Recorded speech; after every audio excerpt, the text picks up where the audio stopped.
Some wounds never heal, no matter how much time passes or how hard we try to forget. Jack Cole learned this truth the hard way when he rode back into Brimstone after 15 years away. The townsfolk still whispered about the night he disappeared, bleeding from a gunshot that should have ended his life.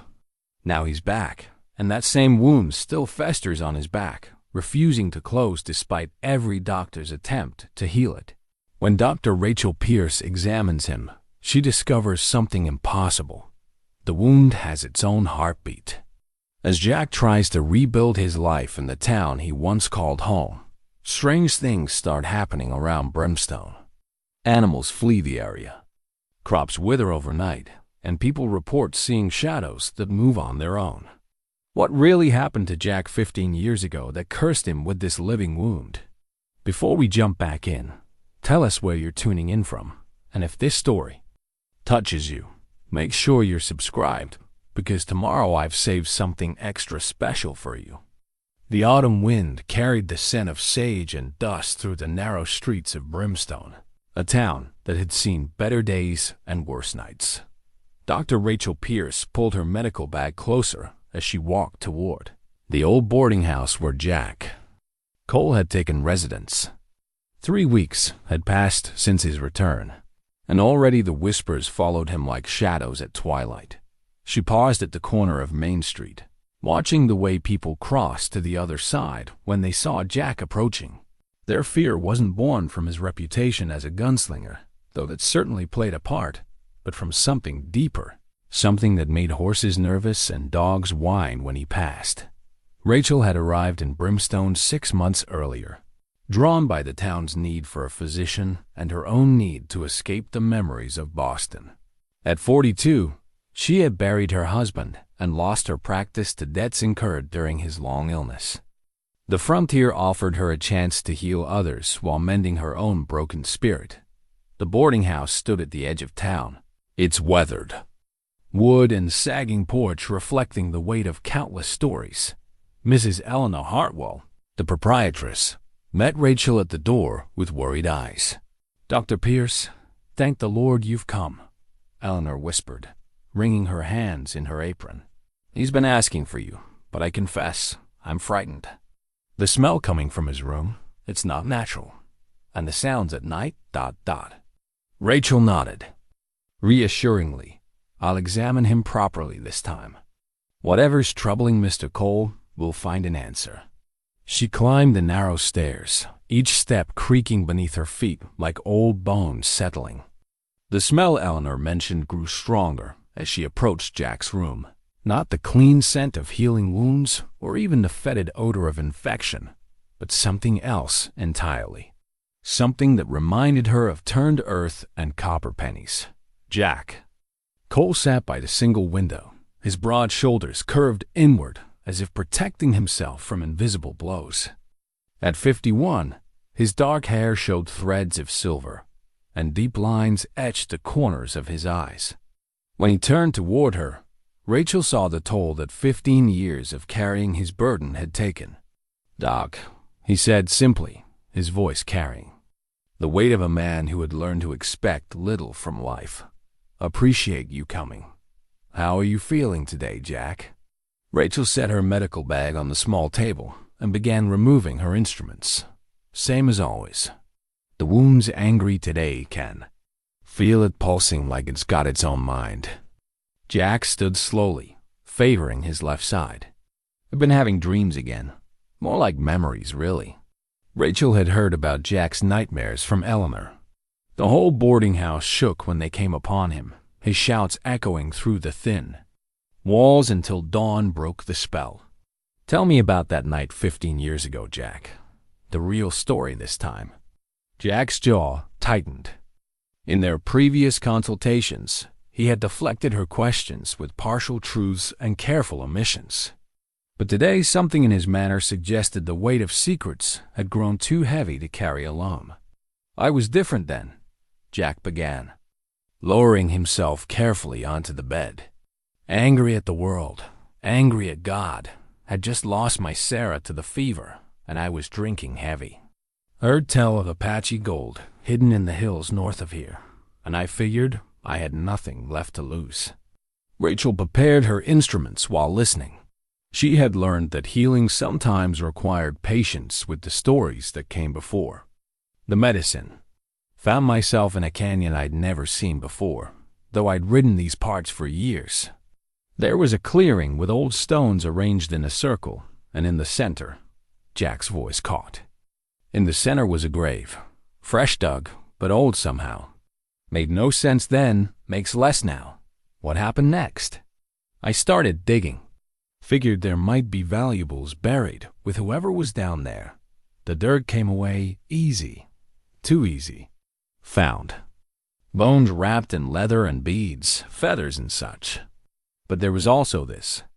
Jack reached into his shirt pocket and withdrew something wrapped in cloth. Rachel leaned forward as he unveiled a folded piece of paper, yellowed with age and stained with what looked like dried blood. The handwriting was Jack's own, though the ink appeared faded. "I don't remember writing this," Jack said, handing her the paper. "Found it in my pocket when I woke up 3 days later, half dead from blood loss." Rachel unfolded the letter carefully. The paper felt brittle between her fingers, and the words seemed to shimmer in the lamplight. "To whoever finds this, I know what's coming for me now." The old Apache was right about the curse of disturbed graves. "I can feel it in my back, growing stronger each night. If I don't make it out of these hills, tell the town I'm sorry for what's going to happen. Some mistakes can't be undone, only endured. The wound will mark me forever, but maybe that's justice." "Jack Cole, you wrote this before you were wounded?" Rachel asked, studying the bloodstains that seemed to pulse with their own inner light. "That's just it, Doc. According to the letter, yes, but I don't remember writing it. Don't remember knowing about any curse. Yet there it was, in my own hand. When I came to..." Rachel set the letter aside and moved behind Jack. "I need to examine the wound again. This time, I want to try something different." Jack nodded and began unbuttoning his shirt with practiced movements. The fabric stuck to his skin in places where discharge had dried, and he winced as it pulled away. When he finally removed the shirt entirely, Rachel caught her breath. The wound was worse than she remembered from her first examination. What had appeared to be a simple gunshot injury now revealed itself as something far more complex. The opening in Jack's back, just below his left shoulder blade, was roughly circular and approximately 3 inches in diameter. The edges appeared cauterized, as if seared by intense heat, but the center descended deeper than should have been possible. More disturbing was the way the wound seemed to move with its own rhythm. Rachel had mentioned the heartbeat before, but now she could see the flesh actually pulsing, expanding and contracting like a living thing drawing breath. "Jack, I need you to remain very still," Rachel said, reaching for her magnifying glass. "I'm going to look deeper than before." As she leaned closer, adjusting the angle of the lamplight, something glinted from within the wound's depths. Rachel adjusted her magnifying glass and felt her heart skip a beat. Embedded in the deepest part of the wound, so deep it should have pierced vital organs, was what appeared to be an arrowhead. But this was no ordinary arrowhead. The object was carved from black stone obsidian, perhaps, and seemed to absorb light rather than reflect it. As Rachel watched, transfixed, the arrowhead pulsed with the same rhythm as the surrounding flesh. "Jack," she whispered, "there's something in your wound. Something that's been there all this time." "I know," Jack replied quietly. "Can feel it moving sometimes, especially when the moon's dark. Dreams get worse then, too." Rachel spent the next hour conducting the most thorough examination of her medical career. She tested Jack's reflexes, listened to his heart and lungs, checked his blood pressure and pulse. Everything appeared normal, except for the impossible wound and its mysterious occupant. The arrowhead, if that's what it is, appears to be what's preventing the wound from healing, Rachel concluded, packing away her instruments. "But I've never seen anything like it." The way it's positioned, removing it surgically would be extremely dangerous, possibly fatal. Tried that already, Jack said, pulling his shirt back on. Doc Miller in Denver, back in '81, cut into me 3 times trying to get it out. Each time, it moved deeper. Finally, he said it would be easier to move a mountain than extract that thing. Rachel gathered her thoughts while studying the blood-stained letter once more. As a woman of science, she struggled to accept what her observations suggested. Yet as a physician who had seen the limits of medical knowledge, she remained open to possibilities beyond conventional understanding. Jack, I think we need to research the history of this area, particularly any Apache connections. This letter suggests you somehow knew what was going to happen before it occurred. That's not medically possible, but maybe medical isn't? What we're dealing with, Jack finished. Been thinking the same thing for 15 years, Doc. That canyon I found, I've tried to locate it again dozens of times. Never could find it. Like it only exists when it wants to be found. Rachel stood to leave, her mind already racing with research possibilities. The town's historical society kept records dating back to Brimstone's founding in 1863, and there might be accounts of Apache presence in the area. I'll look into the historical records, she promised. In the meantime, I want you to keep a journal of your dreams and any changes in the wound's behavior. The more we understand about the pattern, the better our chances of finding a solution. As Rachel walked back through town, she noticed the way shadows seemed to follow her footsteps. The sun hung low on the horizon, painting Brimstone in shades of amber and rust. She had come here seeking a simple life of healing and service, but Jack Cole's condition suggested her most challenging case lay ahead. At the town's small library, housed in the back room of Millicent Finch's general store, Rachel began her research. The historical records painted a picture of a region steeped in conflict and tragedy. Apache tribes had considered these hills sacred for generations, using them as burial grounds for their most honored dead.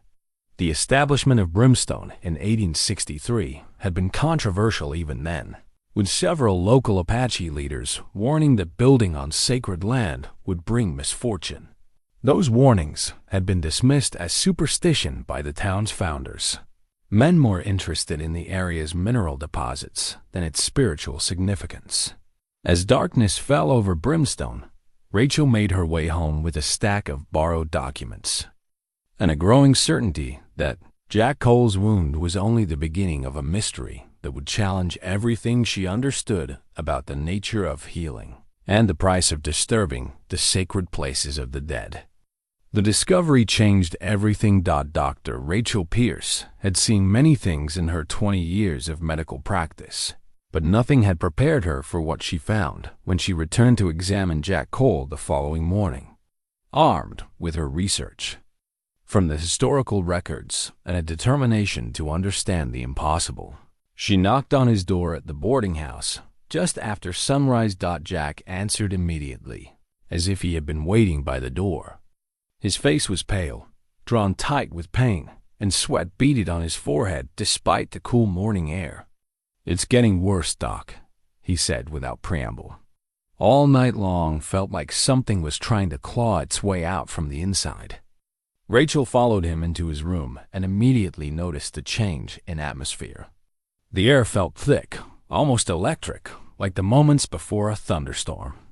The smell she had detected before was stronger. Now, that strange mixture of turned earth and copper that seemed to emanate from Jack himself. "I need to examine the wound again," Rachel said, setting down her medical bag. "Yesterday's discovery of the arrowhead has given me some ideas, but I need to understand exactly what we're dealing with." Jack nodded and began removing his shirt with practiced resignation. When he turned around, Rachel gasped. The wound had changed dramatically overnight. Where before it had been roughly 3 inches in diameter, it now stretched nearly 5 inches across. The edges, which had appeared cauterized yesterday, now showed signs of active tissue growth, not healing. But expanding, but more alarming still, was the arrowhead itself. The black obsidian point that had been embedded deep within the wound was now clearly visible, protruding slightly from the center like a dark jewel set in flesh. As Rachel watched, it pulsed with its own inner light, a deep red glow that seemed to come from within the stone itself. "Dear God," Rachel whispered, reaching for her magnifying glass with trembling hands. "Jack, when did this happen?" "Started around midnight," Jack replied, his voice strained. "Felt like my back was on fire, but a cold fire, if that makes sense. Been burning ever since." Rachel leaned closer to examine the protruding arrowhead, and as she did, something extraordinary occurred. The moment her magnifying glass focused the lamplight onto the black stone, the room filled with visions. The walls of the boarding house seemed to dissolve around them, replaced by the stark landscape of 15 years ago. Rachel found herself witnessing Jack's original encounter as if she were standing beside him in that mysterious canyon. She watched as a younger Jack Cole, grief-stricken and drunk on cheap whiskey, stumbled through a landscape that seemed to shift and change with each step. The canyon appeared out of nowhere, materializing around him like a mirage made solid. In the center of a circle of ancient stones lay a grave, freshly dug, but somehow timeless. The vision showed Jack beginning to dig, his movements frantic and desperate. As his shovel struck something hard, the ground began to tremble. From the disturbed earth came not gold or silver, but the sound of drums, deep, rhythmic beats that seemed to come from the earth itself. Rachel watched in horror as the black arrowhead erupted from the grave with supernatural force, embedding itself in Jack's back with surgical precision. But that wasn't the most terrifying part of the vision. As Jack fell forward, crying out in pain and shock, he began to write automatically, as if his hand were guided by an unseen force, the very letter Rachel had read the day before. The vision faded as quickly as it had come, leaving Rachel and Jack alone in the boarding house room. But something had changed. The arrowhead in Jack's back was now fully exposed, rising from his flesh like a dark monument to some terrible transgression. "Did you see it too?" Jack asked quietly, his voice filled with a mixture of fear and relief. "The canyon, the grave, the drums?" "I saw," Rachel replied, struggling to process what had just occurred. "Jack, what you disturbed wasn't just any grave. Based on the ceremonial stones, the placement, the artifacts, that was the resting place of someone very important. A shaman, most likely, or a chief." Jack turned to face her, and in his eyes, Rachel saw the weight of 15 years of guilt and confusion finally given context. "I've been carrying his spirit, haven't I? That's why the wound won't heal. That's why the dreams, the visions, the letter I don't remember writing." Before Rachel could respond, a sound echoed through the boarding house that chilled them both to the bone. It was the same rhythmic drumming they had heard in the vision, but now it was real, reverberating through the walls and floorboards. Mrs. Hartwell's voice called up from downstairs, high and frightened. "Dr. Pierce, come quickly. Something's happening in the town." Rachel and Jack rushed to the window and looked out over Brimstone's main street. What they saw defied rational explanation. Every horse in town was rearing and whinnying in terror, their eyes rolling white with panic. Dogs howled in unison, a sound that rose and fell with the phantom drumming. Most disturbing of all, the shadows cast by buildings and people seemed to be moving independently of their sources, writhing and dancing to the supernatural rhythm. "It's starting," Jack said, his voice barely audible above the chaos outside. "Whatever I brought back from that canyon, it's finally strong enough to affect more than just me." Rachel grabbed her medical bag, though she knew conventional medicine would be useless against what they were facing. "We need help, Jack. Someone who understands this kind of," she struggled for the right word, spiritual medicine. "There's someone," Jack said, pulling on his shirt despite the protruding arrowhead that made the garment fit awkwardly. "Maria Crowfeather. She's the great-granddaughter of the Apache shaman Samuel Crowfeather. Lives about 10 miles north of town. If anyone can understand what's happening, it's her." As they prepared to leave the boarding house, the drumming grew louder, more insistent. Through the window, Rachel could see townspeople beginning to emerge from their homes, drawn by the supernatural sound despite their obvious fear. Some moved with jerky, unnatural movements, as if they were being controlled by an external force. "Jack," Rachel said urgently, "I don't think we have much time. Whatever spirit you're carrying, it's getting stronger." The arrowhead becoming visible. "The visions, the effect on the town, I think it's preparing for something." Jack nodded grimly. "Samuel Crowfeather isn't just haunting me anymore, Doc. He's using me as a doorway back to the world of the living. And from what I remember of Apache legends, disturbing a shaman's grave doesn't just anger one spirit. It awakens all the spirits connected to that sacred place." The implications of Jack's words settled over Rachel like a cold shroud. If Samuel Crowfeather was indeed using Jack as a conduit to return to the physical world, then the supernatural events plaguing Brimstone were only the beginning. The real question was whether they could find Maria Crowfeather and convince her to help before the spirit completed whatever dark purpose had driven him back from the dead dot. As they made their way down the boarding house stairs, past Mrs. Hartwell, who stood in her parlor with tears streaming down her face, Rachel realized that her simple life of frontier medicine had just become something far more complex and dangerous. The wound in Jack's back wasn't just a medical mystery. It was a doorway between worlds, and something ancient and angry was preparing to step through. The drumming continued, growing stronger with each beat, and Rachel could swear she heard other sounds mixed within it. War cries, the thunder of hoofbeats, and the whisper of arrows cutting through the air. Samuel Crowfeather was coming back, and he was bringing the full force of his spiritual power with him. Time was running out. For Brimstone, and perhaps for Jack Cole's very soul. The ride to Maria Crowfeather's homestead took them through country that seemed to shift and breathe with supernatural energy.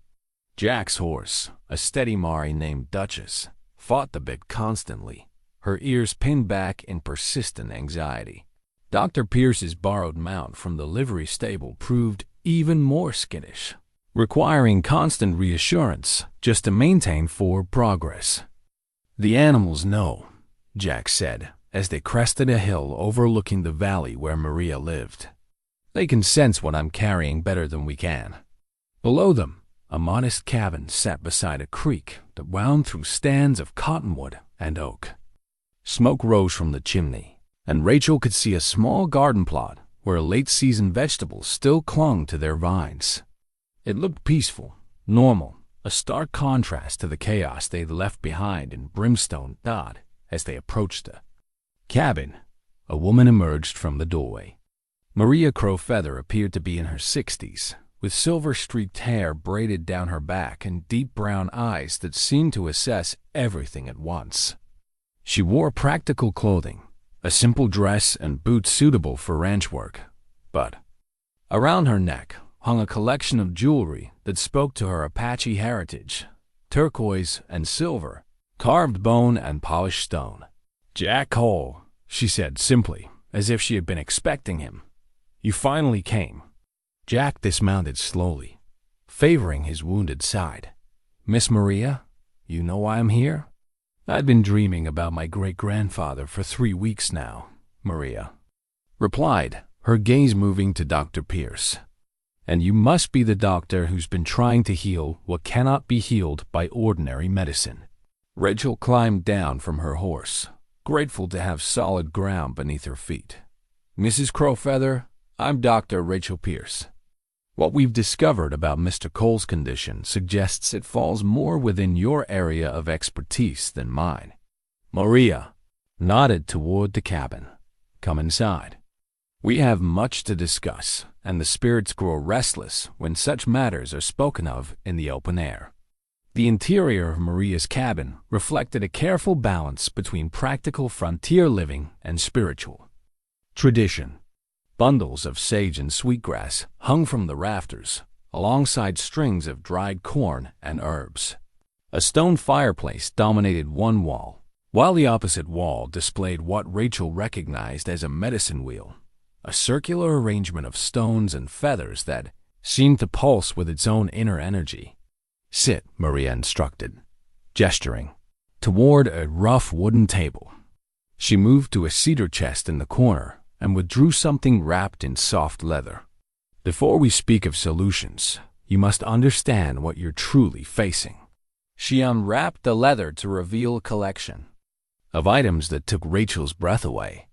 There were carved bone implements, small bundles tied with sinew, stones polished smooth by generations of handling, and in the center of it all, a leather pouch decorated with intricate beadwork. "This is Samuel Crow Feather's medicine bundle," Maria explained. "It has been in my family since his death in 1862. He was not just any shaman, Mr. Cole. He was the keeper of the sacred places, the one who maintained the balance between the world of the living and the world of spirits." Jack leaned forward, studying the ancient artifacts. "I'm sorry, Miss Maria. Sorrier than words can say. I didn't know what I was doing when I dug up that grave." "You were grieving," Maria replied matter-of-factly. "Grief makes people desperate, and desperate people make foolish choices. But understanding the why doesn't change the what. When you disturbed Samuel's resting place, you broke a spiritual law that had protected this land for generations." Dr. Pierce found herself drawn to the medicine bundle, particularly to several items that seemed to shimmer with their own light. "These objects, they're not just ceremonial, are they? They have some kind of power." "Everything has power, Doctor," Maria said. "The difference is whether that power is used for healing or harm, for balance or chaos." Samuel was a healer, but he was also a protector. When settlers began building towns on sacred burial grounds, he tried to maintain the peace through spiritual means. His death in 1862 came during a failed attempt to negotiate with your people. "That's why the land deed troubled me," Rachel said suddenly. The historical records showed that Brimstone was built directly over several Apache burial sites, but the tribal leaders' protests were dismissed. Maria's expression darkened. "Samuel's spirit has been restless since his death, watching as sacred places were desecrated and his people's bones scattered by progress." When Jack opened his grave, Samuel found the opportunity he had been waiting 60 years to seize. Jack's wound chose that moment to pulse with visible pain, and he gripped the edge of the table until his knuckles went white. Through his shirt, the outline of the protruding arrowhead was clearly visible, and Rachel noticed that it seemed to glow more brightly in the presence of the medicine bundle. "The arrowhead is responding to the sacred objects," Rachel observed. "It's like some kind of spiritual resonance." "More than resonance," Maria corrected. "Recognition. That arrowhead was carved from stone taken from the same sacred canyon where Samuel was buried. It's part of him, and it recognizes the tools of his earthly practice." Maria reached into the medicine bundle and withdrew a small stone disc carved with symbols that seemed to shift and change when viewed directly. "This is a seeing stone. It will show us the truth of what Samuel intends." She placed the disc on the table between them, and immediately the cabin filled with the same supernatural energy Rachel had experienced during the vision at the boarding house. But this time, the images that appeared were clearer, more detailed, and far more disturbing. They saw Samuel Crow Feather as he had been in life, a tall, powerfully built man with intelligent eyes and hands that moved with the practiced precision of someone accustomed to wielding both physical and spiritual power. The vision showed his final days, his attempts to negotiate with the white settlers, who had begun building on sacred ground. But then the images shifted to show Samuel's current spiritual state. The peaceful shaman of his earthly life had been transformed by 60 years of watching his sacred places defile into something far darker. His spirit, fed by decades of anger and injustice, had grown twisted with the need for retribution. He doesn't just want to return to the world of the living, Maria said quietly as the vision faded. He wants revenge. Against the town built on his burial grounds. Against the descendants of those who dismissed his warnings. Against anyone who has benefited from the desecration of sacred places. Jack looked up from where he had been clutching his wounded back. Then why me? I wasn't even born when Brimstone was founded. Because you opened the door, Maria replied. And because your guilt and grief made you the perfect vessel. Samuel has been feeding off your emotions for 15 years, growing stronger, preparing for the moment when he could use your body to walk among the living again. Dr. Pierce felt a chill that had nothing to do with the autumn air. How long do we have before he's strong enough to take complete control? Maria consulted the medicine bundle again, her fingers moving over the sacred objects with practiced familiarity. When she looked up, her expression was grave. The next new moon is in 5 days, she said.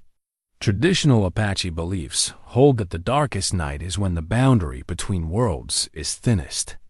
If Samuel is going to make his move, that's when. It will happen. 5 days, Jack repeated hollowly.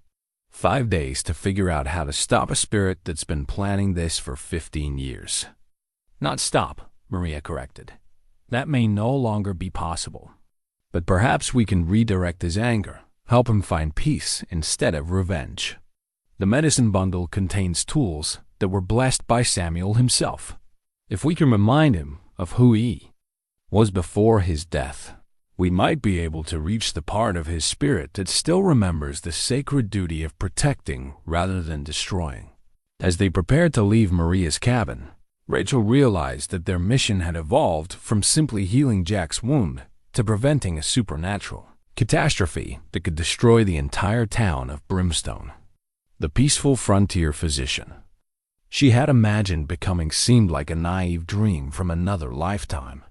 The discovery of the original land deed changed everything they thought they knew about Brimstone's founding, and Jack's curse. Dr. Pierce had spent the better part of 2 days in the town's archives, following Maria Crowfeather's suggestion that they needed to understand the full scope of the spiritual violation that had awakened Samuel's wrath. What she found buried in the cedar box, behind decades of accumulated records, sent chills through her that had nothing to do with the October wind rattling the library windows. Jack, she called as she burst through the door of his room at the boarding house. I found it. I found the original deed to the land where Brimstone was built. Jack looked up from where he sat by the window, shirt off, carefully cleaning around the now fully exposed arrowhead that protruded from his back like a dark accusation. The wound had continued to expand daily, and the supernatural drumming that echoed through town had grown so constant that most residents had taken to stuffing their ears with cotton just to maintain their sanity. "What does it say, Doc?" Jack asked, though his voice carried the weariness of a man who suspected he wouldn't like the answer. Rachel spread the yellow documents across Jack's small table, her hands trembling with the significance of her discovery. The original surveyor's report from 1862 specifically identifies this area as an active Apache burial ground of significant spiritual importance to the local tribes. The territorial governor was warned by 3 different Apache leaders that building here would be considered an act of war. Jack studied the faded handwriting, squinting to make out the formal language of bureaucratic correspondence. So they knew. The founders knew they were building on sacred ground. Not just sacred ground, Jack. Look at this. Rachel pointed to a section of the surveyor's notes written in a different hand. This addendum was written by Lieutenant Thomas Morrison, the cavalry officer assigned to provide security during the initial survey. He specifically mentions the grave of the Apache medicine man known as Samuel Crowfeather, whose burial site appears to be the spiritual center of the local tribe's reverence for this location. The arrowhead in Jack's back pulsed with angry red light as Rachel read the words aloud, and Jack gripped the windowsill to steady himself against a wave of spiritual agony that seemed to emanate from the wound itself. They didn't just ignore the warnings, Jack gasped when the pain subsided. They deliberately chose to build the town around Samuel's grave as an act of dominance. They wanted to show the Apache that their sacred places meant nothing to white settlers. Rachel nodded grimly. According to the final deed, signed by Territorial Governor Edmund Davies, the town of Brimstone was established specifically because, and I quote, "The subjugation of savage spiritual practices requires the demonstration that Christian civilization will not be deterred by heathen superstition." A sound from outside drew their attention to the window.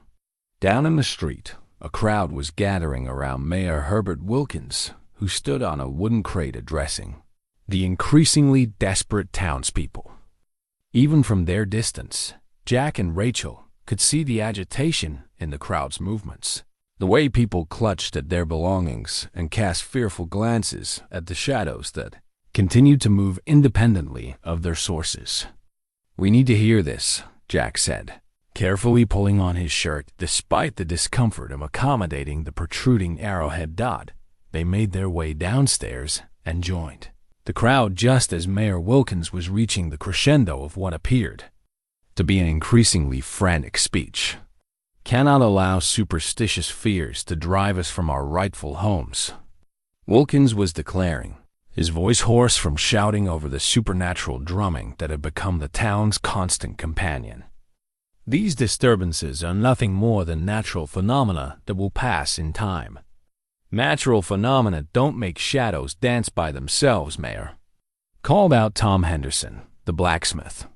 "And natural phenomena don't make every horse in town go mad with terror." "My crops withered overnight," added Sarah Mills, the widow who ran the town's only bakery. 15 years of farming this land, and I've never seen anything like it. The ground itself seems cursed." Jack stepped forward, and the crowd parted around him with the instinctive wariness they had shown since his return. "Mayor Wilkins, I think it's time the town knew the truth about what's happening here." Wilkins's face reddened with anger and fear. "Jack Cole, you've brought nothing but trouble since you came back. These disturbances started the day you rode into town, and everyone knows it." "You're right," Jack replied calmly. "But the disturbances started because I disturbed something that should have been left in peace. Something that this town was built to deliberately insult and violate." Dr. Pierce stepped forward, holding up the original land deed. "Mayor, were you aware that Brimstone was intentionally founded on Apache burial grounds? That the territorial government specifically chose this location to demonstrate white dominance over indigenous spiritual practices?" The crowd's murmur changed character, shifting from fear to shocked recognition. Many of the older residents had heard stories, fragments of family history that had been dismissed as frontier folklore. Now, with supernatural events making denial impossible, those half-remembered tales took on new and terrible significance. "That was 60 years ago," Wilkins protested. "Ancient history. Whatever was done then has nothing to do with the present." "Troubles.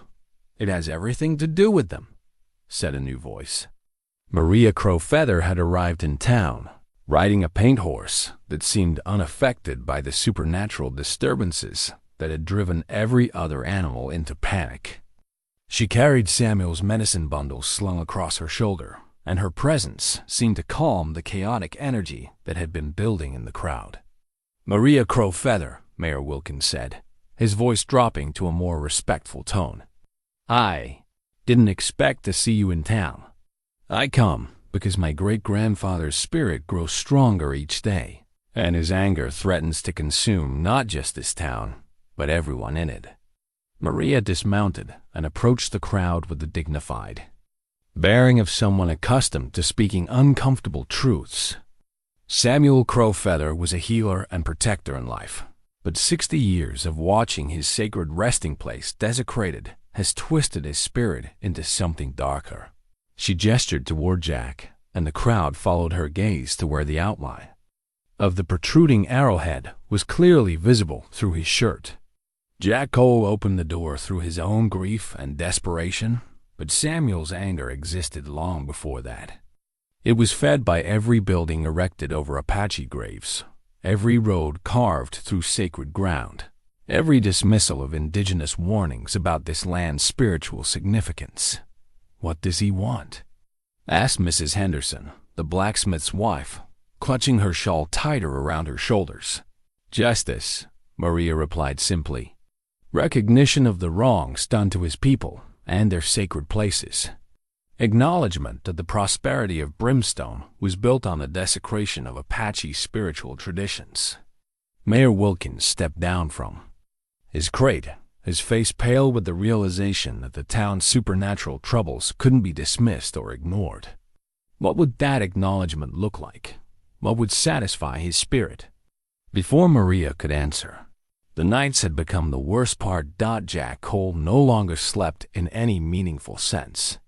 Instead, he drifted in and out of a twilight state where Samuel Crow Feather's memories blended with his own until he could no longer distinguish between his personal history and the accumulated experiences of a dead Apache shaman. Dr. Pierce had taken to spending her evenings at the boarding house, monitoring Jack's condition and documenting the supernatural episodes that grew more frequent and more violent as the new moon approached. It was during one of these vigils that the bone knife first appeared. Rachel was reviewing her notes by lamplight when Jack's breathing changed, becoming deeper and more rhythmic. She looked up to see him sitting upright in bed, his eyes open but staring at something she couldn't see. When he spoke, his voice carried the formal cadence of Apache ceremonial speech. "The bones of my people cry out from beneath your streets," he said, though Rachel knew Jack had never learned any indigenous languages. "Every footstep grinds their sacred remains into dust. Every foundation stone sits upon the chest of a warrior who died protecting these lands." "Jack," Rachel said softly, reaching toward him, "you need to fight this. Don't let him take control." But Jack or Samuel continued speaking as if she weren't there. "I was a healer once. I tended the sick, guided the lost, prepared the dying for their journey to the spirit world. But healing requires balance, and there can be no balance while the sacred places remain defiled." Jack's right hand began to move, fingers tracing patterns in the air that seemed to leave glowing trails behind them. Rachel blinked hard, certain she was imagining the phenomenon, but the light trails persisted, forming intricate designs that hurt to look at directly. "The white settlers brought their own spiritual tools," Jack continued, his voice growing stronger and more authoritative. "Churches and crosses, bells and holy water. But they do not understand that spiritual power comes from the land itself, from the bones of the ancestors, from the sacred places that have been consecrated by centuries of reverence." As he spoke, something began to materialize on the nightstand beside his bed. Rachel watched in fascination and terror as an object took shape from what appeared to be crystallized moonlight, a knife carved from yellowed bone, its blade etched with symbols that seemed to writhe and shift when viewed directly. "Jack," Rachel called more urgently, "something's happening. You need to wake up." But instead of awakening, Jack reached for the bone knife with movements that were both his own and utterly alien. His fingers closed around the handle, and immediately his entire demeanor changed. Where before he had spoken with the measured authority of a shaman delivering spiritual instruction, now his voice carried the cold promise of violence. "Samuel Crow Feather was the healer," he said, rising from the bed with predatory grace. "But I am what Samuel became after 60 years of watching his sacred places desecrated. I am vengeance given form, justice with teeth and claws." Rachel backed toward the door, her medical bag clutched in one hand while the other fumbled for the doorknob. This isn't you, Jack. This isn't who you are. Jack Cole was weak, came the reply, and now the voice was fully Samuel's, using Jack's vocal cords to speak words that dripped with contempt. He allowed grief to make him desperate, allowed desperation to make him foolish. But his weakness opened the door for my strength. The bone knife gleamed with its own inner light as Samuel advanced toward her. Rachel could see the intelligence behind Jack's eyes, but it was an alien intelligence, one that had been shaped by decades of accumulated rage and the corrupting influence of injustice. The first to die will be those who profit most from the desecration, Samuel continued, raising the bone knife. The mayor who speaks of rightful homes built on Apache graves, the banker who holds the deeds to stolen land, the sheriff who enforces the white man's law while ignoring the sacred laws that predate his authority. Rachel finally found the doorknob and yanked the door open, calling out as loudly as she could, "Mrs. Hartwell, help! Something's wrong with Jack." The sound of her voice seemed to penetrate whatever supernatural trance held Jack in its grip. He stopped advancing, the bone knife wavering in his hand as his own personality fought to reassert control. "Doc," he gasped, and now it was clearly Jack's voice, filled with confusion and horror. "What's happening to me? I can feel him in my head, see his memories like they're my own. And this knife, where did this come from?" Rachel kept the door open behind her, ready to flee if Samuel's personality resurged. "It appeared while you were in some kind of trance. You were speaking as Samuel, talking about killing people in town." Jack looked down at the bone knife in his hand with revulsion and tried to drop it, but his fingers wouldn't obey. The weapon seemed fused to his palm, as much a part of him now as the arrowhead in his back.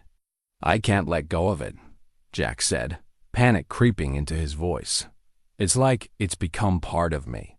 And Doc, I can feel what it wants to do. I can see the people it wants to cut, the blood it wants to spill. These aren't my thoughts, but they're in my head, and they feel so real, so justified." Mrs. Hartwell appeared in the doorway, her face pale with concern. "Dr. Pierce, what's all the commotion? I heard shouting." "Mrs. Hartwell, I need you to get word to Maria Crowfeather immediately," Rachel said, never taking her eyes off Jack and the bone knife he still couldn't release. "Tell her the possession is accelerating. Tell her Samuel's spirit is manifesting physical objects, and Jack is losing control." The elderly boarding house proprietress took one look at Jack, still holding the glowing bone knife, and hurried away, without another word. Rachel could hear her footsteps echoing through the hallway as she rushed to find someone willing to make the dangerous night ride to Maria's homestead. "Doc," Jack said quietly, sinking back onto his bed, "I need you to understand something. When Samuel takes control, I can see what he's planning. It's not just revenge he wants. It's a complete restoration of the spiritual balance that existed before white settlement. He plans to kill every adult in Brimstone and reclaim the land for the spirits of the Apache dead." Rachel felt ice forming in her stomach. Every adult? What about the children? The children would be raised as Apache, taught the proper reverence for sacred places. In Samuel's mind, it's not murder, it's justice. It's setting right 60 years of spiritual violation. As if responding to their conversation, the bone knife pulsed with malevolent energy, and Jack's grip on his own consciousness began to slip once again. His eyes took on that distant, alien intelligence, and when he spoke, Samuel's voice carried the weight of absolute conviction. 3 more days until the new moon," Samuel said through Jack's lips. 3 more days, and I will have strength enough to complete the work that should have been finished in 1862. The sacred places will be restored, and the bones of my people will finally rest in peace." Maria Crowfeather arrived at dawn, her paint horse lathered with sweat from the hard night ride. Dr. Pierce met her at the boarding house entrance, exhaustion written in every line of her face after a sleepless night watching Jack struggle against Samuel's increasingly dominant influence. "How bad is it?" Maria asked without preamble, dismounting and reaching for a leather satchel tied behind her saddle. "He can't control his own hands anymore," Rachel replied, leading her quickly up the stairs. The bone knife appeared during a possession episode, and now it's physically fused to his palm. "Worse, I think Samuel is using it to influence Jack's thoughts even when he's not fully in control." They paused outside Jack's door. Through the thin wood, they could hear him talking to himself, or rather, talking to Samuel in a continuous stream of argument and pleading that had been going on for hours. "No, I won't let you use my hands for murder," came Jack's voice, strained with exhaustion. "These people may have built on sacred ground, but most of them don't even know the history. They're innocent." The response came in the same voice, but with Samuel's cadence and intonation. "Innocent? Every day they walk on the bones of my people. Every night they sleep in houses built over Apache graves. Their ignorance does not absolve them of spiritual violation." Maria pushed open the door, and both voices fell silent. Jack sat in the corner of the room, his back pressed against the wall, the bone knife held away from his body as if he were trying to minimize its influence. The arrowhead protruding from his back had grown larger overnight, now extending nearly 6 inches from his flesh and glowing with a steady crimson light. "Jack," Maria said gently, setting down her satchel and approaching him with the careful movements of someone accustomed to dealing with dangerous spiritual forces, "I've brought something that might help." She reached into her satchel and withdrew an object that made both Jack and Rachel gasp with recognition. It was a piece of turquoise, carved into the shape of a small turtle and suspended from a leather cord. The stone seemed to emanate its own light, a soft blue-green glow that provided a striking contrast to the angry red emanating from the arrowhead and bone knife. "This belonged to Samuel's wife, Morningstar," Maria explained. "She died 2 years before Samuel, and her love for him was said to be so strong that she wove protective spells into this amulet to keep him safe in battle." As Maria held up the turquoise amulet, an immediate change came over Jack. The bone knife's glow dimmed, and his grip on his own consciousness seemed to strengthen. For the first time in days, his voice carried no trace of Samuel's influence. When he spoke, "I can think clearly," he said with wonder. "For the first time since this started, my thoughts are my own. The amulet creates a barrier between your spirit and Samuel's," Maria explained, fastening the leather cord around Jack's neck. "But it's only temporary protection. Samuel's power grows with each passing hour, and soon even Morningstar's love won't be strong enough to keep him at bay." Dr. Pierce moved closer, studying the interaction between the 3 supernatural objects. The turquoise amulet's calming influence was clearly affecting both the arrowhead and the bone knife, but she could see that the effect was already beginning to weaken. "How long do we have?" she asked. "Perhaps hours," Maria replied. "Long enough for us to attempt the cleansing ritual, if Jack is willing." Jack looked up sharply. "Cleansing ritual? What does that involve?" Maria sat cross-legged on the floor, gesturing for Jack and Rachel to join her. In Apache tradition, when a person becomes contaminated by contact with malevolent spirits, they must undergo a purification ceremony. But Jack's situation is unlike anything in our oral histories. He's not just contaminated, he's become a vessel for Samuel's return to the physical world. What would a cleansing ritual require? Rachel asked, her medical training making her cautious of any procedure that might harm her patient. Jack would need to return to the place where the original spiritual violation occurred, Maria explained. The canyon where Samuel was buried, where Jack first disturbed the grave. There, we would attempt to separate Samuel's spirit from Jack's body and guide it back to the spirit world. "And if it doesn't work?" Jack asked, his hand unconsciously moving to touch the turquoise amulet. Maria's expression grew somber. If it doesn't work, Samuel will complete his possession during tomorrow night's new moon. Jack Cole will cease to exist, and Samuel Crowfeather will use his body to carry out the vengeance he's been planning for 60 years. The weight of that possibility settled over them like a shroud. Rachel had grown fond of Jack during their weeks of working together, and the thought of losing him to supernatural possession felt like a personal failure of her medical oath to do no harm. "There's something else we need to consider," Jack said quietly. "What if Samuel is right? What if the only way to restore spiritual balance is to tear down what was built on sacred ground?" "Jack, you can't be serious," Rachel protested. "You're talking about the destruction of an entire town, the displacement of hundreds of innocent people.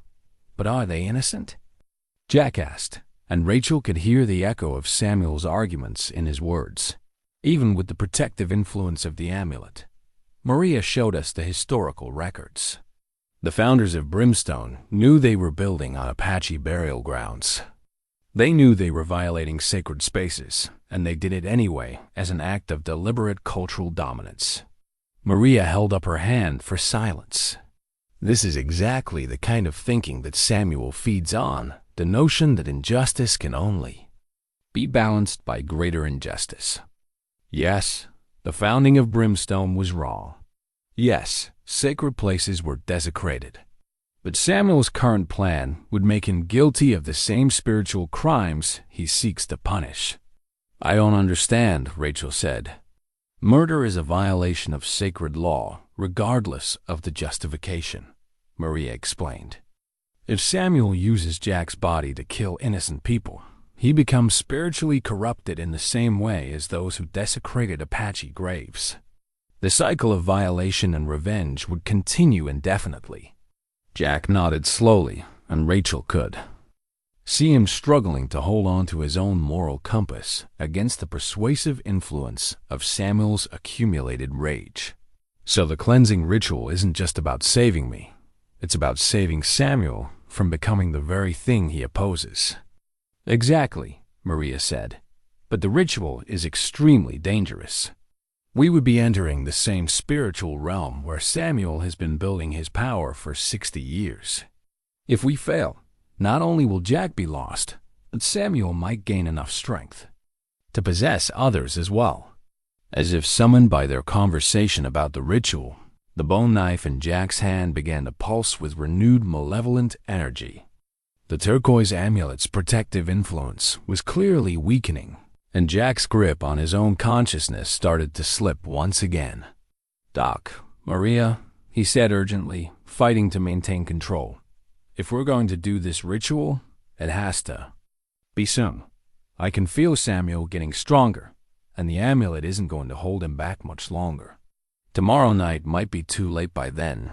There might not be enough of Jack Cole left to save." The blood mirror shattered everything they thought they understood about Jack's curse. Maria had brought the obsidian disc as part of her preparation for the cleansing ritual, explaining that they needed to see the complete truth of what had happened in that canyon 15 years ago. But when she placed the polished black stone on the table and began the viewing ceremony, the visions that appeared challenged every assumption they had made about Samuel Crowfeather's return. "Look into the mirror, Jack," Maria instructed, her voice carrying the formal tone of Apache ceremonial practice. "See the truth of what happened that night, not just your memories of it." Jack leaned forward, the turquoise amulet still providing enough protection for him to maintain control of his own consciousness. The blood mirror's surface rippled like water, then cleared to reveal images that seemed more real than the room around them. The vision began as Jack remembered, a grief-stricken man stumbling through unfamiliar terrain, driven by desperation and cheap whiskey to search for Apache gold. They watched as the younger Jack discovered the mysterious canyon that appeared out of nowhere, his shovel biting into the earth of Samuel's grave. But then the vision diverged from Jack's memories in ways that made Dr. Pierce's breath catch in her throat.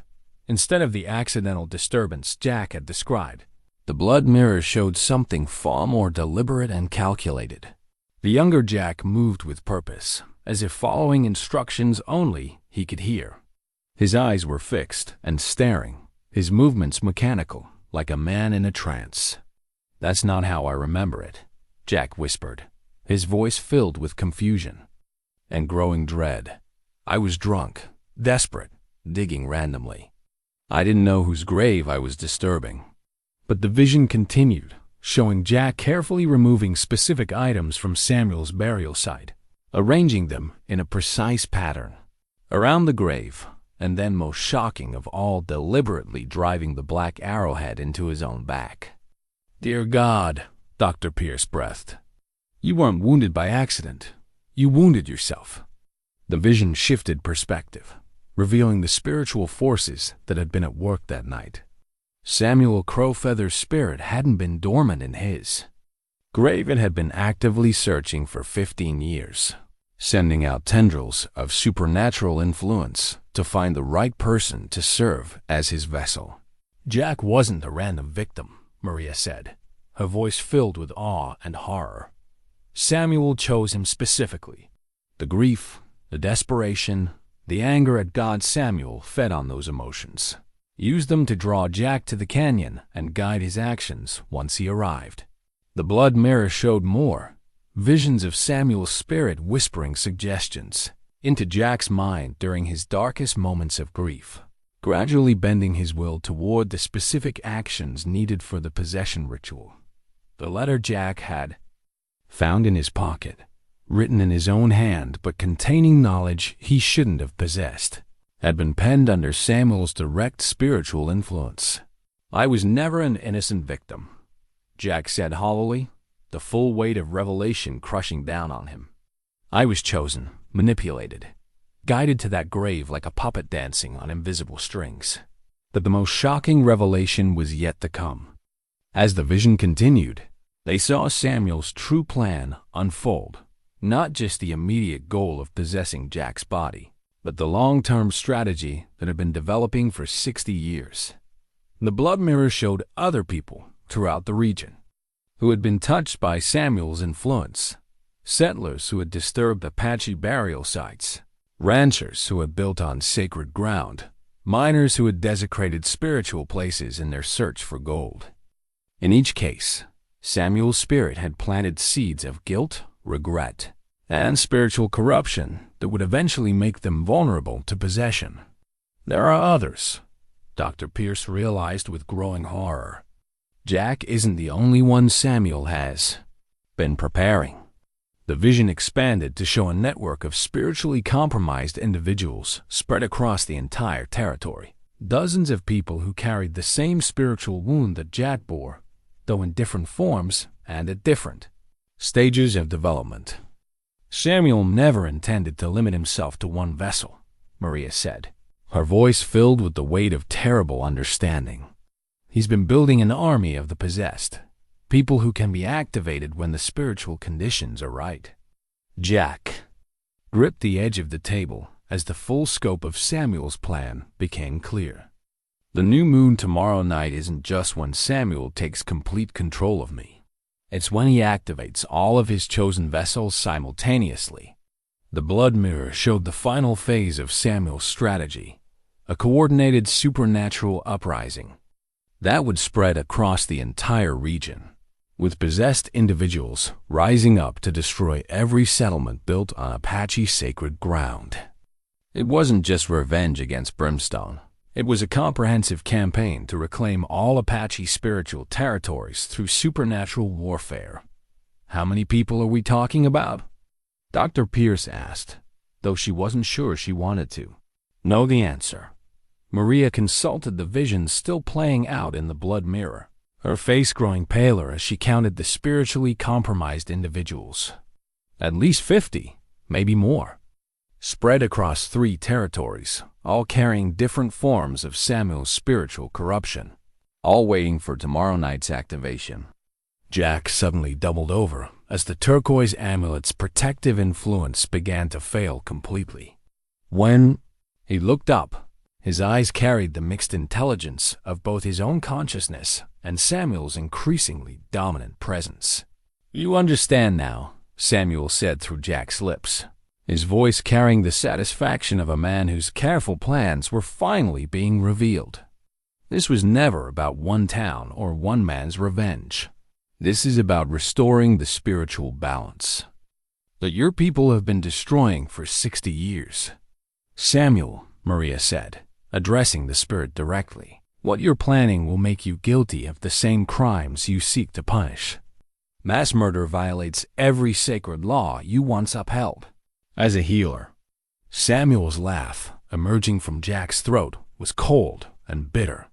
"I was a healer when my people lived and my sacred places were respected.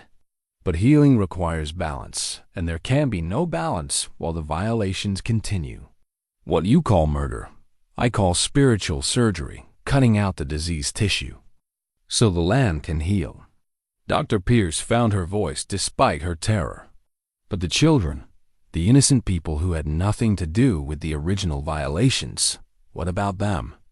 The children will be raised properly, taught to respect the sacred places their parents defiled," Samuel replied. "As for innocence, there is no innocence in willful ignorance. Every adult who benefits from stolen sacred land bears responsibility for the spiritual crimes committed in their name." Jack fought to regain control of his voice, the turquoise amulet flickering weakly against Samuel's growing power. "Maria, doc the cleansing ritual. Can it stop all of this? Can it break Samuel's influence over the others he's chosen?" Maria studied the blood mirror's continuing visions, watching the network of possessed individuals preparing for tomorrow night's activation.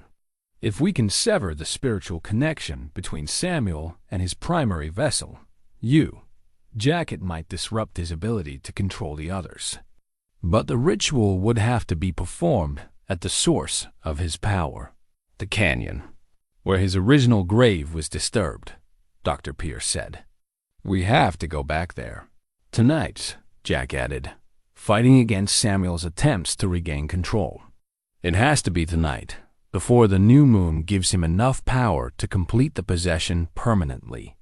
The blood mirror's surface rippled one final time, showing them a glimpse of what would happen if they failed. Across the territory, possessed individuals would rise up simultaneously, their supernatural strength and spiritual corruption turning them into unstoppable instruments of Samuel's vengeance. Towns would burn, families would be destroyed, and the cycle of violence between indigenous and settler populations would reach a horrifying supernatural climax. "We need to gather the materials for the cleansing ritual," Maria said, rising from the table with grim determination. "And we need to reach that canyon before sunset. Once darkness falls and the new moon begins to exert its influence, Samuel's power will be too strong for any ritual to overcome."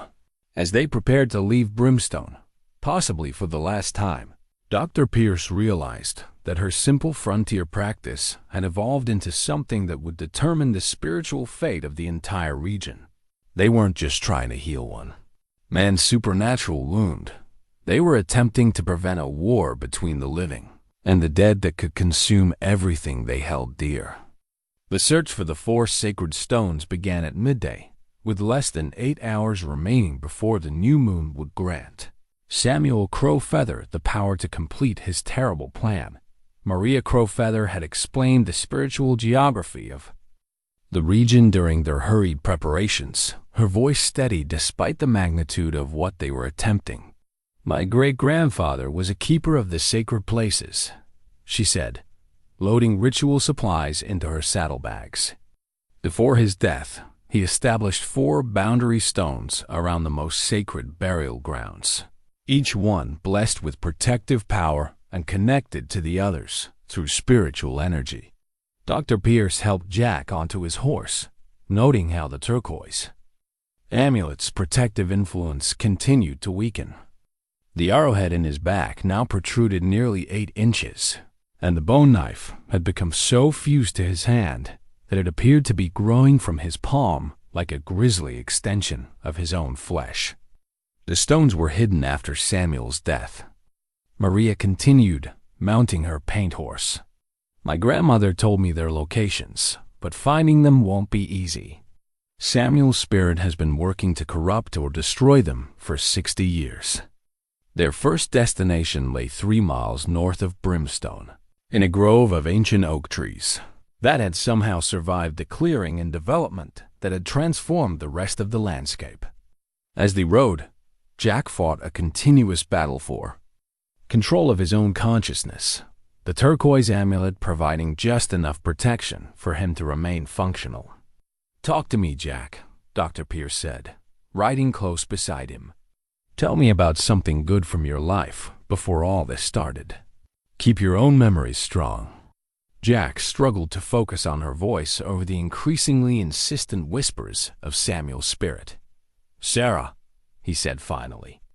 "My wife, Sarah. She had this way of humming while she cooked. Never any particular tune, just whatever melody came to her in the moment.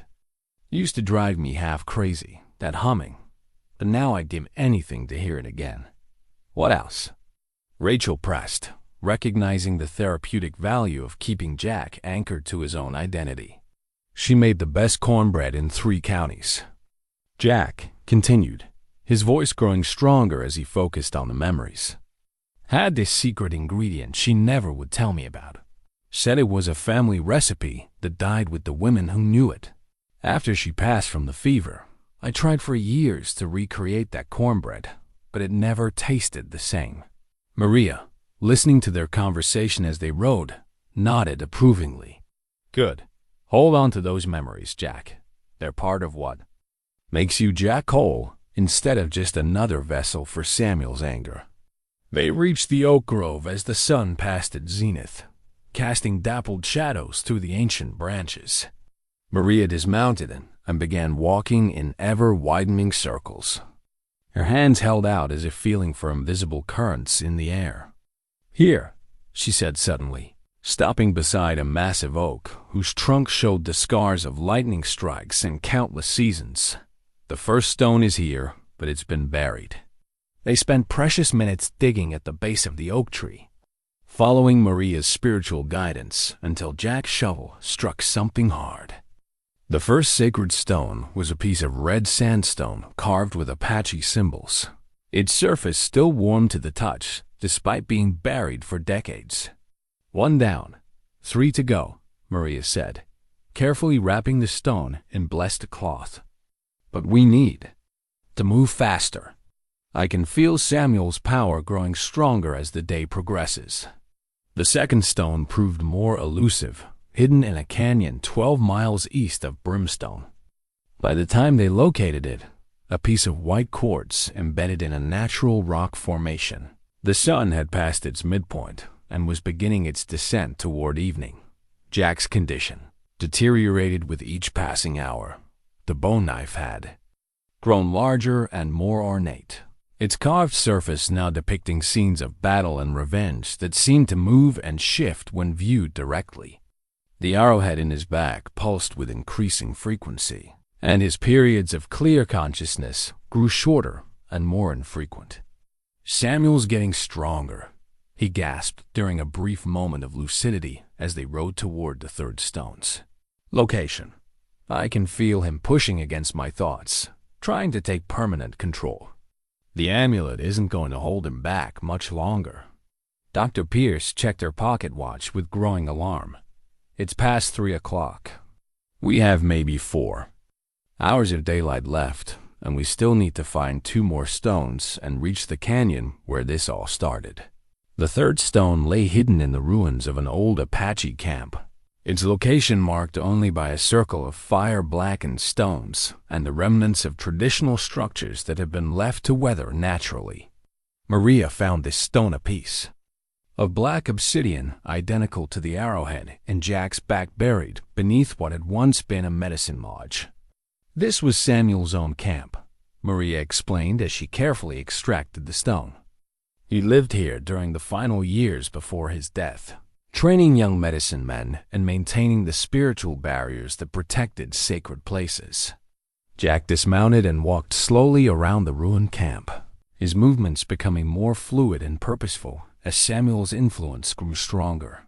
When he spoke, his voice carried the cadence of someone remembering rather than discovering. "I can see it as it was," he said, and Maria and Rachel couldn't tell whether it was Jack or Samuel speaking.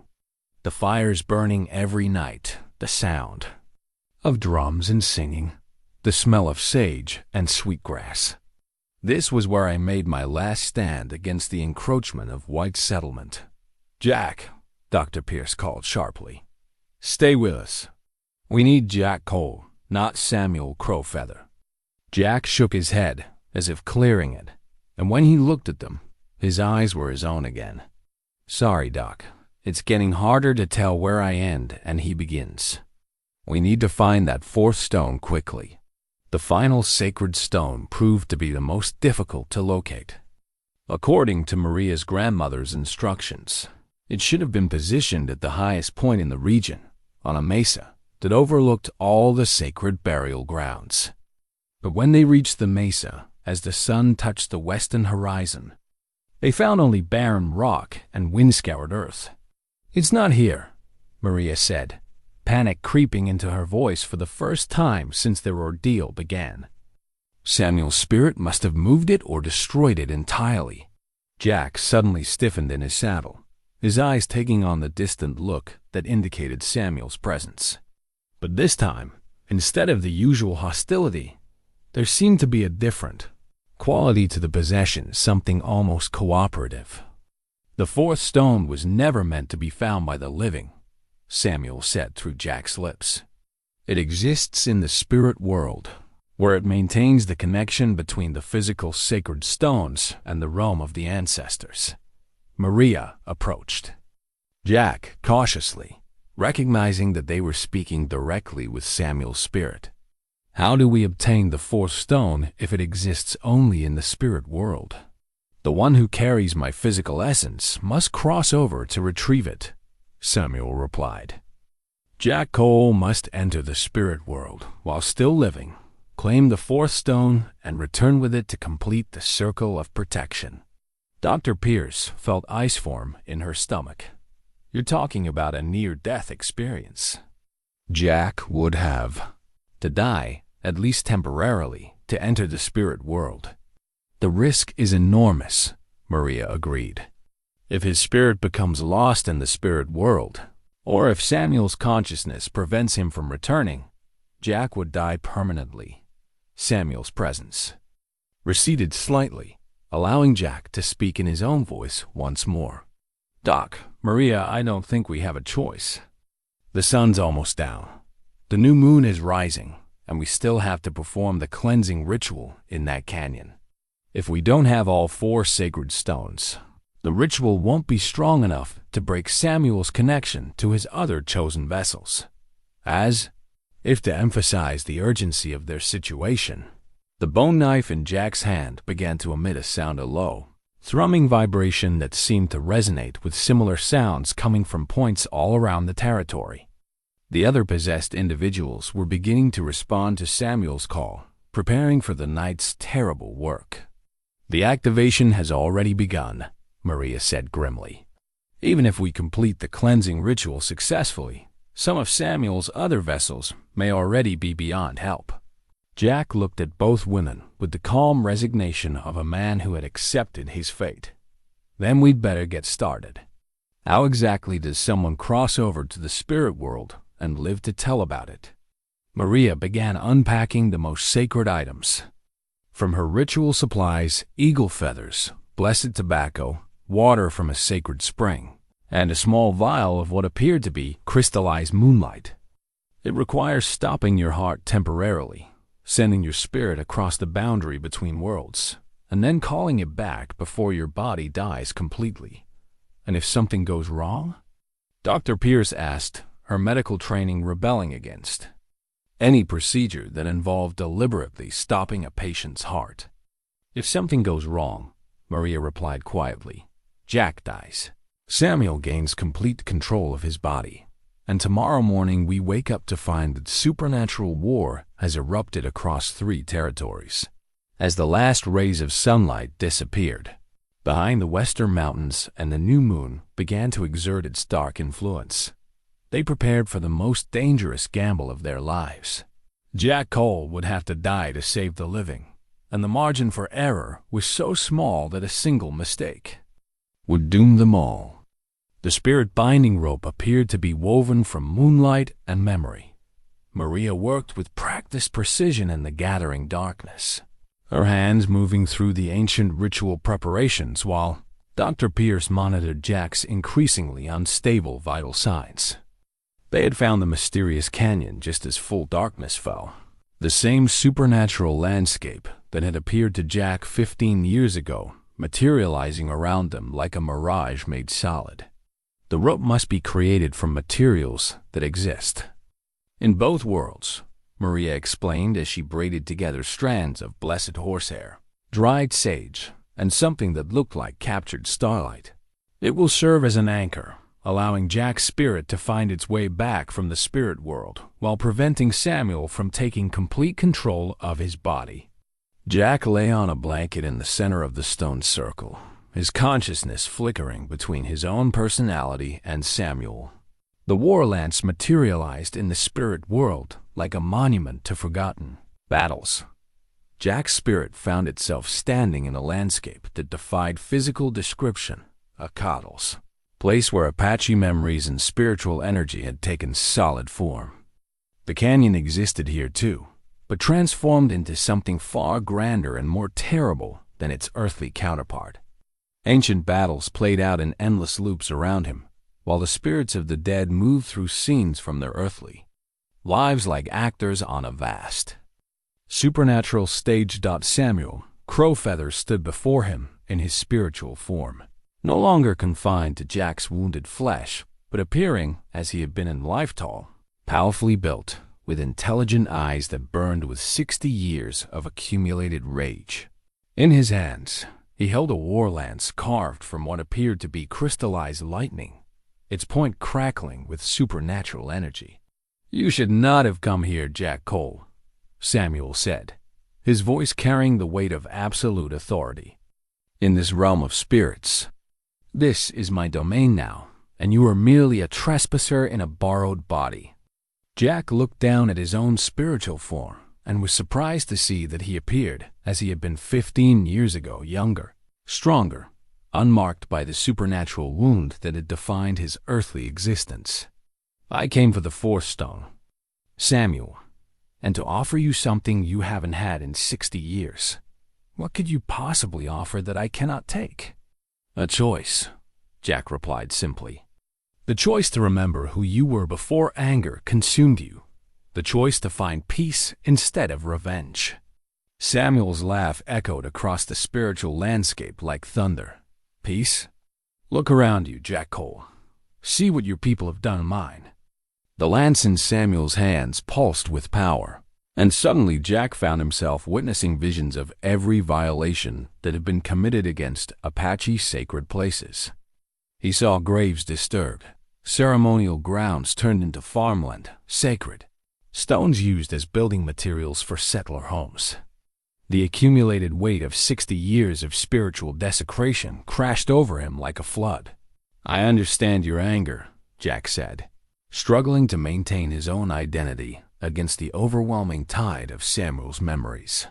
"But what you're planning, the mass murder, the destruction of innocent lives, that's not justice. That's just more violence in an endless cycle." "You speak of innocence," Samuel replied, raising the war lance above his head. "Show me one settler who has acknowledged the spiritual crimes committed in their name. Show me one who has offered to make amends for the desecration of sacred places." In the earthly realm, Dr. Pierce watched Jack's body with growing alarm. His skin had taken on a blue tinge that indicated oxygen deprivation, and despite the spirit binding rope's protective influence, she could detect no heartbeat or breathing. They were running out of time. "How long can his body survive without his spirit?" she asked Maria urgently. "Not much longer," Maria replied, her attention focused on the ritual flames that provided their only window into the spirit world's events. "If Jack doesn't return soon, His body will die, and Samuel will be free to possess another vessel. Back in the spirit world, Jack searched desperately for some way to reach the part of Samuel's spirit that remembered healing rather than hatred. Around him, the spiritual landscape continued to shift and change, showing him glimpses of Samuel's life before his death. The years spent training young medicine men, healing the sick, maintaining the sacred places that kept balance between the physical and spiritual worlds. "You were a healer," Jack said, dodging as Samuel thrust the war lance toward him. "I've seen your memories, Samuel. I know what you were before the settlers came. You dedicated your life to protecting and nurturing, not destroying." "That man is dead," Samuel snarled, but Jack noticed that the war lance's power seemed to flicker momentarily at his words. "No, he's not," Jack pressed, suddenly understanding what he needed to do. "That man is still here, buried under 60. Years of justified anger. But Samuel Crowfeather, the healer, is still part of who you are." Jack reached out with his spiritual senses, searching for the fourth sacred stone that existed in this realm. As he did so, he felt a responding pulse of energy from somewhere nearby, not the angry red light of vengeance, but the calm blue-white glow of healing power. The fourth stone wasn't hidden. It was part of Samuel himself, embedded in his spiritual essence, like the arrowhead was embedded in Jack's physical back. The stone represented the part of Samuel's nature that remained dedicated to protection and healing, and it had been waiting 60 years for someone to recognize its presence. "The fourth stone," Jack said with sudden understanding. "It's not something you're hiding from us. It's something you've been hiding from yourself." Samuel's eyes widened as Jack's words penetrated the layers of anger and vengeance that had accumulated around his spirit.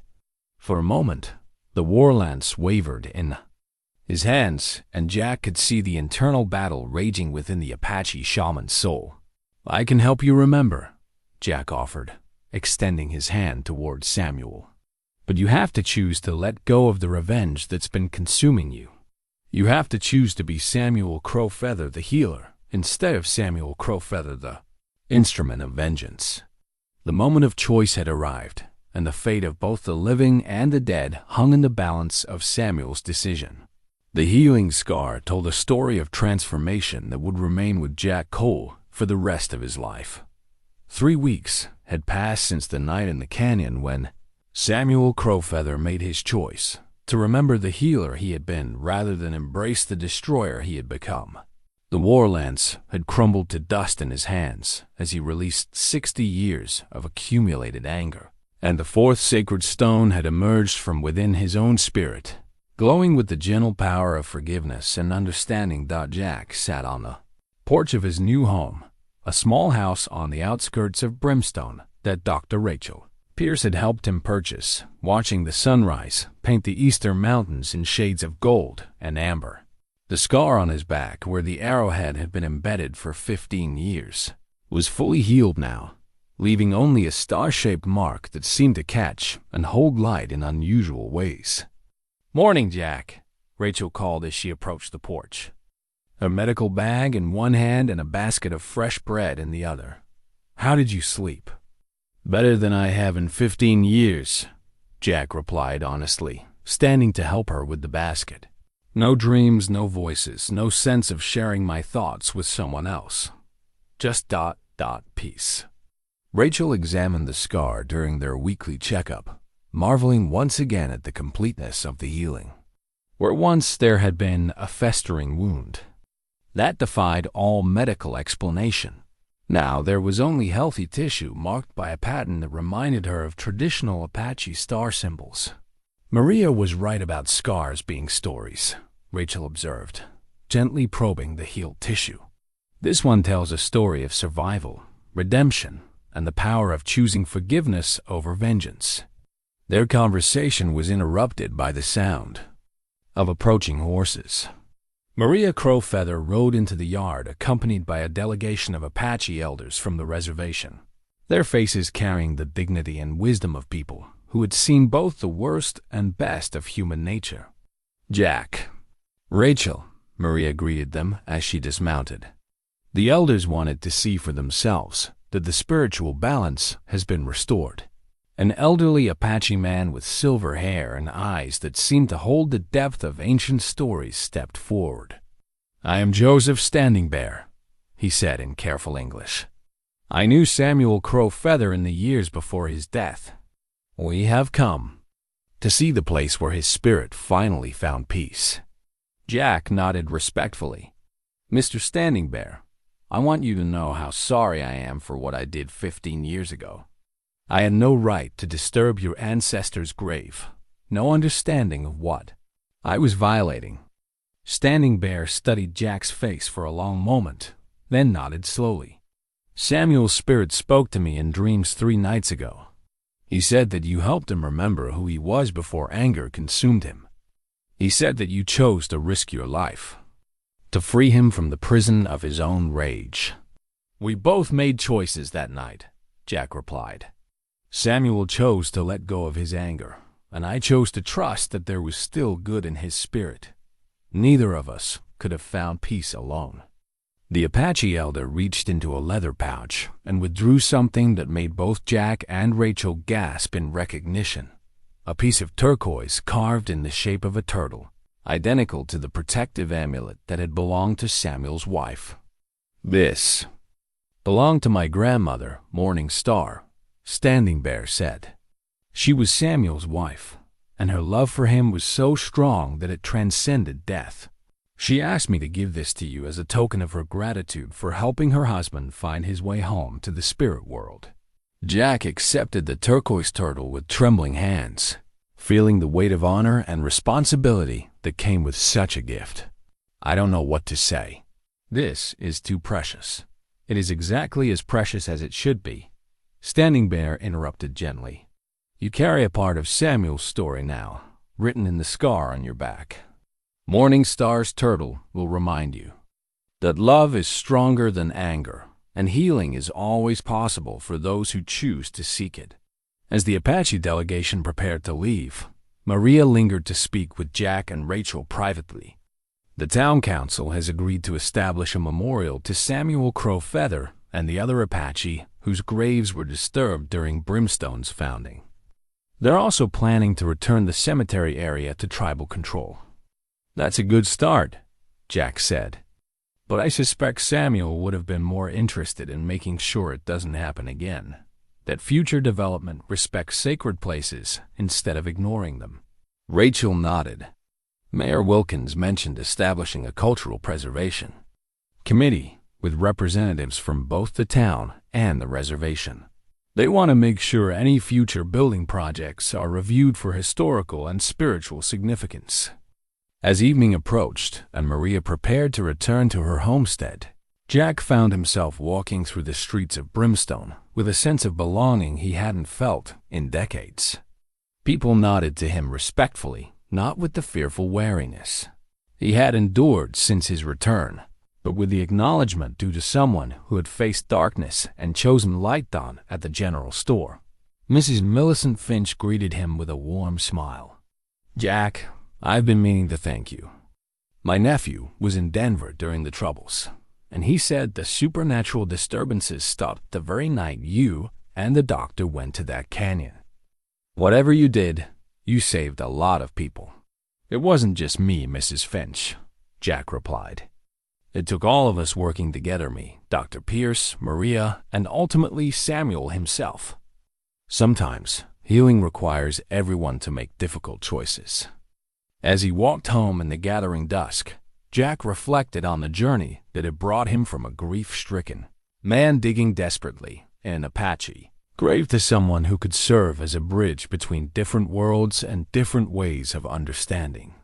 The scar on his back would always remind him of the price of wisdom, but it would also remind him that redemption was possible for anyone willing to choose healing over harm. Dr. Rachel Pierce had found more than a new medical practice in Brimstone. She had discovered a community where the boundaries between science and spirit, between healing the body and healing the soul, were not as rigid as she had once believed. And Jack Cole had learned that sometimes the deepest wounds, physical or spiritual, could become sources of strength and wisdom when approached with courage, compassion, and the willingness to make peace with the past.